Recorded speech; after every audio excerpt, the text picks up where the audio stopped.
Hey everyone, hope you're having a great day. Today I'm going to talk a little bit about ways to challenge yourself. And this has been a topic that I've been pretty interested in over the last few years. Just trying to find different ways to challenge myself both physically and mentally. Things that cause like a mild stressor. You might hear of like hormesis. Things that cause a mild stressor that can leave you better off at the end, right? There's a little bit of pain, discomfort, but once you're done, you feel stronger and better, So I'm going to go through my favorite five, and hopefully you can take a few, implement it into your life, and that'll help you improve as well.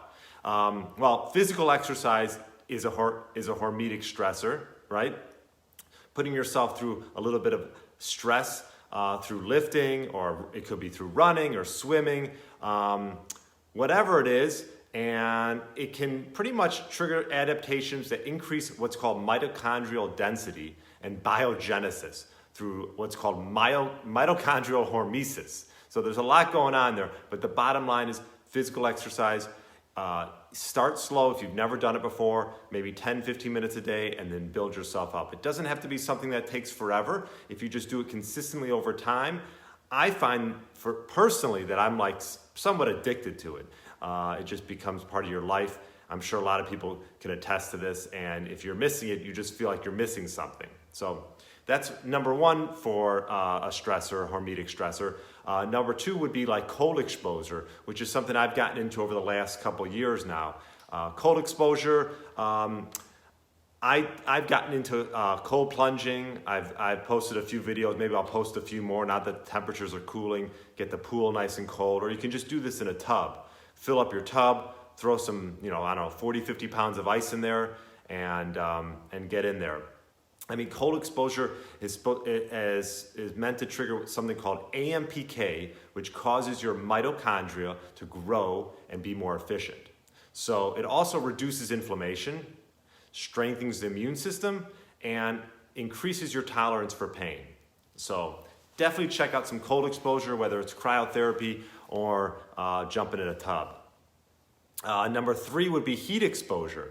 Heat exposure activates something called heat shock proteins, which allows cells to resist damaging effects of heat. So high temps can actually stimulate your lymphatic system, which pretty much your lymphatic system is a way for your body. It's like an inner pump that moves liquids and toxins out of the body. So it's a great way to stimulate the lymphatic system, and I think it's a great thing to do is do some cold exposure and then some more heat exposure if you can do that. Recently, I went over to a friend's house. We did cold plunging and then into a hot tub and went back and forth like that for a few minutes.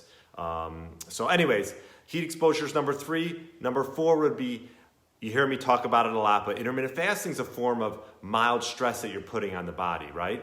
So just going periods of time abstaining from food, right? I just think the environment we're in, it's 2020, everything's at our fingertips for the most part. We're very blessed to have all this stuff. To abstain from things and to give yourself a mild stress will make you stronger in the long run. And intermittent fasting is one way of doing that.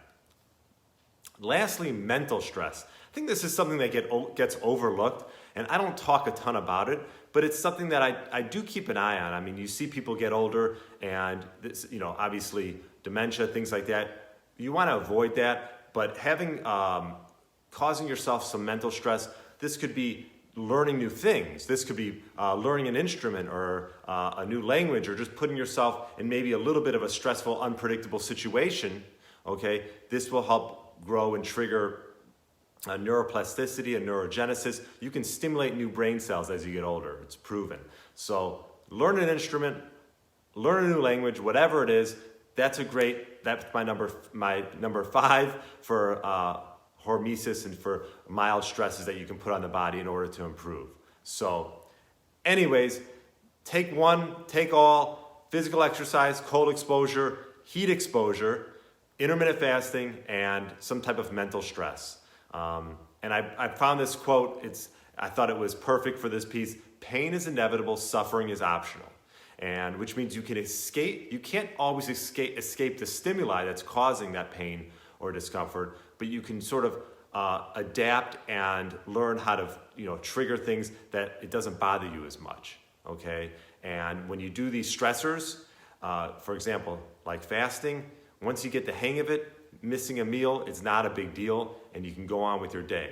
So anyways, pain is inevitable, suffering is optional.